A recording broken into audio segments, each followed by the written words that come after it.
গত 2 মাস ধরে দেশে নতুন এক ম্যাসিভ ডিজাস্টার চলছে। ডিজাস্টারটি হলো হামের প্রকোপ বেড়েই চলছে। হামে শিশু মৃত্যুর সংখ্যা বেড়েই চলছে। এখন পর্যন্ত পাওয়া তথ্য অনুযায়ী শিশু মৃত্যুর সংখ্যা 317। এটি তো রেকর্ডেড তথ্য।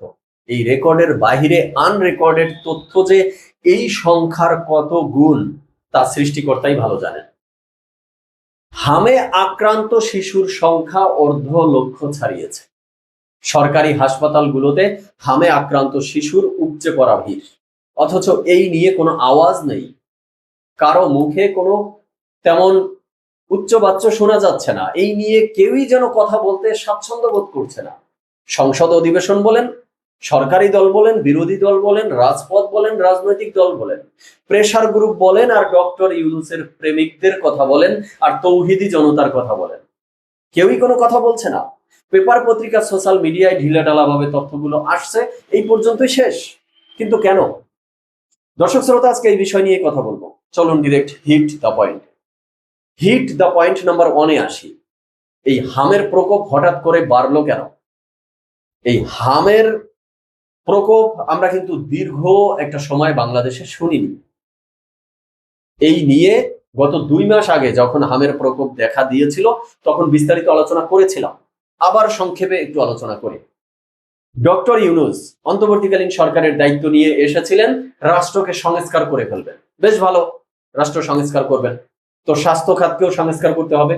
তাই স্বাস্থ্য খাতে সংস্কারের দায়িত্ব দিয়েছেন নূরজাহান বেগম। কে এই নূরজাহান বেগম? ডক্টর ইউনূসের গ্রামীণ ব্যাংকের একজন কর্মকর্তা। ডক্টর ইউনূসের গ্রামীণ ব্যাংক তো ব্যাংকও না, পুরোপুরি মাইক্রো ক্রেডিট প্রতিষ্ঠান, ক্ষুদ্র ঋণ প্রকল্প। এই ক্ষুদ্র ঋণ প্রকল্পের হিসাব নিকাশ যেই কর্মকর্তারা করেছে তাদেরকে দিয়েছে স্বাস্থ্য খাতে। তো স্বাস্থ্য খাতের সংস্কার তো বিশাল অনেক কিছু হয়েছে, সেই দিকে আমি না যাই, কিন্তু একটা সংস্কার কিন্তু হয়েছে, অভূতপূর্ব সংস্কার। সেটি হলো মাইক্রো ক্রেডিট প্রতিষ্ঠানের কর্মকর্তাকে স্বাস্থ্য খাতে বসানো। এমন সংস্কার, এমন নজির বিশ্বে আর দ্বিতীয়টা আছে কিনা আমার জানা নেই। তো এই নূরজাহানরা, এই ডক্টর ইউনূসরা মিলে সংস্কার আনতে হবে। তাই কি করতে হবে? শেখ হাসিনার যত কর্মকাণ্ড আছে, ফ্যাসিস্ট সরকার শেখ হাসিনা, তাই সেখানে বাম হাত ঢুকাতে হবে। শেখ হাসিনার যেখানে সাফল্য আছে সেখানেও বাম হাত ঢুকাতে হবে। শেখ হাসিনার যেখানে ব্যর্থতা আছে সেখানে তো বাম হাত ঢুকাবেই। টিকাদান কর্মসূচিতে বাংলাদেশ অন্যতম একটা সাফল্য অর্জন করেছিল, যার অন্যতম কৃতিত্ব শেখ হাসিনাকে দিতে হবে। আপনি শেখ হাসিনাকে ফ্যাসিস্ট বলেন আর যাই বলেন না কেন, কৃতিত্বের জায়গায় রাখতেই হবে। টিকাদান কর্মসূচিতে বিশ্বের যতগুলো রাষ্ট্রে অনন্য সাফল্যের জায়গায় চলে গিয়েছিল তার মধ্যে বাংলাদেশ একটা রাষ্ট্র। অথচ সেই সাফল্য যেহেতু ফ্যাসিস্ট শেখ হাসিনার সরকারের হাত ধরে এসেছে, দিয়েছে সেখানে হাত ঢুকিয়ে, বাম হাত ঢুকিয়ে। টিকাদান কর্মসূচি, টিকা আনার প্রসেস ফ্যাসিস্ট পদ্ধতিতে করা যাবে না। কি পদ্ধতিতে করতে হবে? ডক্টর ইউনূসের এনজিও মার্কা পদ্ধতিতে করতে হবে। ইউনিসেফ, বাংলাদেশ যৌথ প্রযোজনায় এই টিকাদান কর্মসূচি হয়ে আসছিল। কিন্তু ডক্টর ইউনূস কি করেছেন? এই নূরজাহানরা কি করেছেন? একটা টেন্ডার পদ্ধতি নিয়ে এসেছেন, দরপত্র পদ্ধতি নিয়ে এসেছেন, নতুন একটা পদ্ধতি, একটা এনজিও মার্কা পদ্ধতি। কারণ কি? কারণ হলো কমিশন খাওয়া যাবে হাজার হাজার কোটি টাকা এখান থেকে। কারণ ইউনিসেফের মাধ্যমে আন্তর্জাতিক ওয়েতে এটা আনলে তো কমিশনটা থাকে না। এনজিও মার্কা কমিশন খাওয়ার ধান্দা। তাই একটা টেন্ডারের ব্যবস্থা করলো, আটকে গেল, টিকা আসাই আটকে গেল, টিকা আসতেছে না। আর ডক্টর ইউনূসের 18 মাসে বাচ্চাদেরকে টিকা দেওয়া গেল না, টিকা দান কর্মসূচি বন্ধ হয়ে গেল। সেই সময়ে ইউনিসেফের পক্ষ থেকে রিকোয়েস্ট করা হয়েছিল অন্তর্বর্তীকালীন সরকারকে। আমরা যদি একটু দেখি, হাম নিয়ে অন্তর্বর্তী সরকারকে সতর্ক করেছিল ইউনিসেফ। ইউনিসেফের বাংলাদেশের যে প্রতিনিধি, তিনি বলছেন যে সৃষ্টিকর্তার দোহাই, ঈশ্বরের দোহাই, এটা আপনারা করবেন না, এতে দেশের টিকাদান ব্যবস্থা বিঘ্নিত হতে পারে এবং সংক্রামক রোগের প্রাদুর্ভাব দেখা দিতে পারে। কিন্তু ঈশ্বরের দোহাই দিয়েও ডক্টর ইউনূস আর এই নূরজাহানদের মন গলাতে পারেনি। তাদের কমিশন লাগবে, তাদের এনজিও মার্কা পদ্ধতি এখানে লাগবে, তাদের শেখ হাসিনা, ফ্যাসিস্ট শেখ হাসিনা ওখানে বাম হাত ঢুকানো লাগবে। আর তার ফলাফলে কি দাঁড়ালো? তার ফলাফলে দাঁড়ালো মায়েদের বুক ফাটা আর্তচিৎকার। তার ফলাফলে দাঁড়ালো বাবা তার মৃত সন্তানের ডেড বডি বুকে নিয়ে রাস্তায় রাস্তায় ঘুরছে। ফুটফুটে সন্তানদের মৃত্যুর সংবাদ আমাদেরকে শুনতে হচ্ছে। এই হলো স্বাস্থ্য খাতের অন্যতম সংস্কার। এবার আসি হিট দ্য পয়েন্ট নাম্বার 2। এই নিয়ে কোনো শব্দ নেই কেন? সংসদ অধিবেশনে বর্তমান প্রধানমন্ত্রী তারেক রহমান মনে হয় একবারের জন্য বলেছিল যে অন্তর্বর্তীকালীন সরকার টিকাদানে ব্যর্থ হয়েছেন, বা জনসমাবেশেও কোন জায়গায় যেন একবার বলেছিল, এরপরে চুপ হয়ে গেছে। আর বিরোধী দল তাদের সংবিধানে তো মনে হয় জুলাই সনদ আর গণভোট ব্যতীত আর কোনো শব্দই নেই। এনসিপি তারা তো আছে তাদের চিন্তায়, তাদের ধান্দায়, দল কিভাবে বড় করবে, কিভাবে নতুন নতুন ব্যক্তিদেরকে দলে আনবে, কাদের সাথে জোট করবে, তারা আছে তাদের চিন্তায়। তো এ নিয়ে চিন্তা করার তাদের কোনো সময় আছে? আচ্ছা, সেই শেখ হাসিনার সরকারের পতন বা সেই যে গণ অভ্যুত্থান, তারপরে হাসনাত আব্দুল্লাহ সার্জিস ঢাকা মেডিকেলে গিয়ে ঢাকা মেডিকেলের পরিচালককে সামনে নিয়ে কি যেন বলেছিলেন? 90 ডেইসের কাউন্ট ডাউন শুরু, স্বাস্থ্য খাতকে সংস্কার করে এশিয়া মালয়েশিয়া বানিয়ে ফেলবে, তাই না?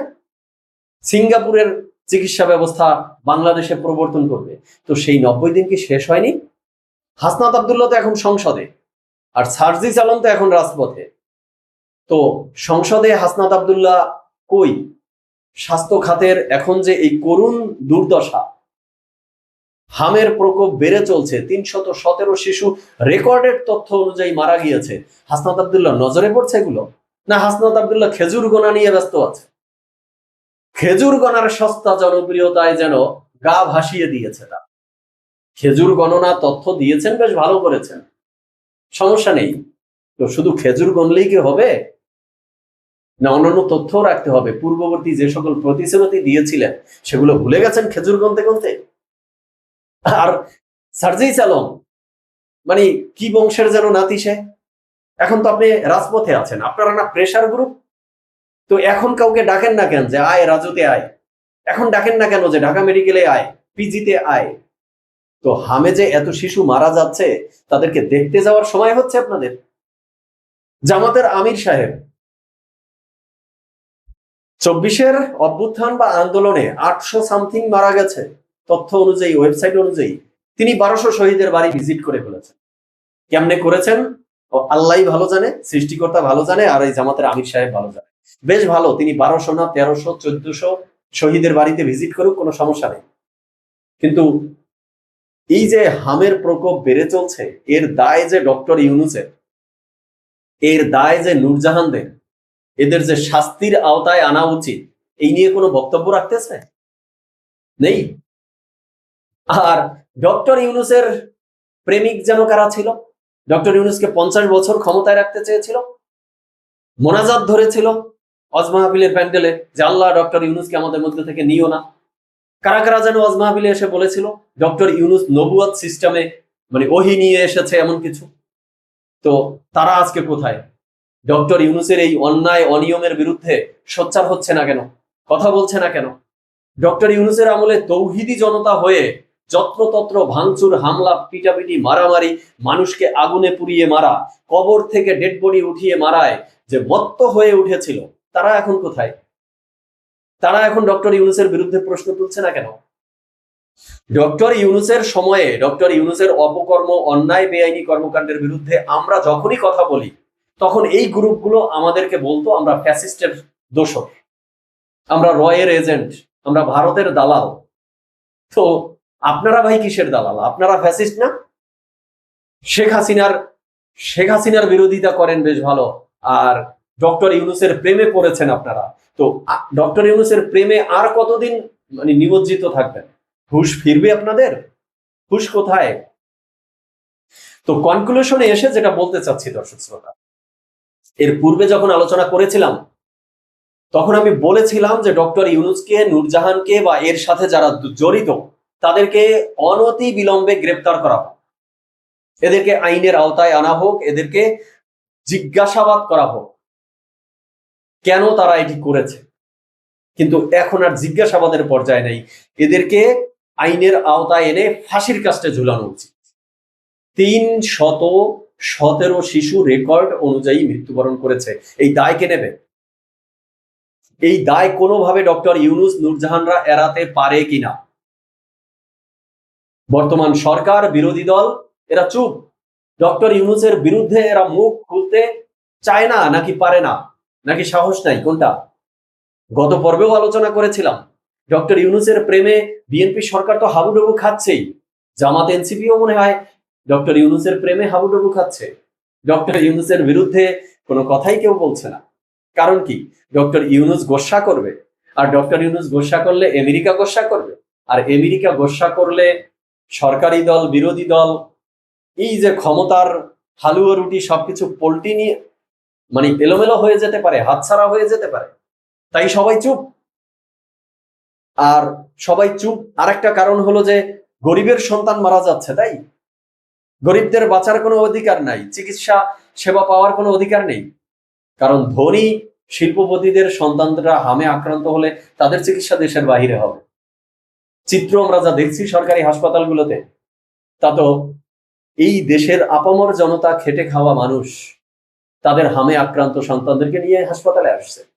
আপনারা হয়তোবা বিবিসির একটা প্রতিবেদন দেখেছেন, এক মায়ের আর্তচিৎকার, তার সন্তান হামে আক্রান্ত হয়েছে, আইসিইউতে রাখতে হবে। আইসিইউতে রাখার তার সিরিয়াল নাম্বার 34 না যেন 35। তো আইসিইউতে 34 নম্বর সিরিয়াল পেতে পেতে তার সন্তানকে সৃষ্টিকর্তা জান্নাতেও পাঠিয়ে দিতে পারেন। এটাই বাংলাদেশ, বাংলাদেশের সংস্কার, বাংলাদেশের পরিবর্তন, আর ডক্টর ইউনূসের সংস্কার। তো দর্শক শ্রোতা, আজকে এই পর্যন্তই। আপনারা আপনাদের মতামত জানাবেন। সবাই ভালো থাকবেন, সুস্থ থাকবেন। ধন্যবাদ সবাইকে।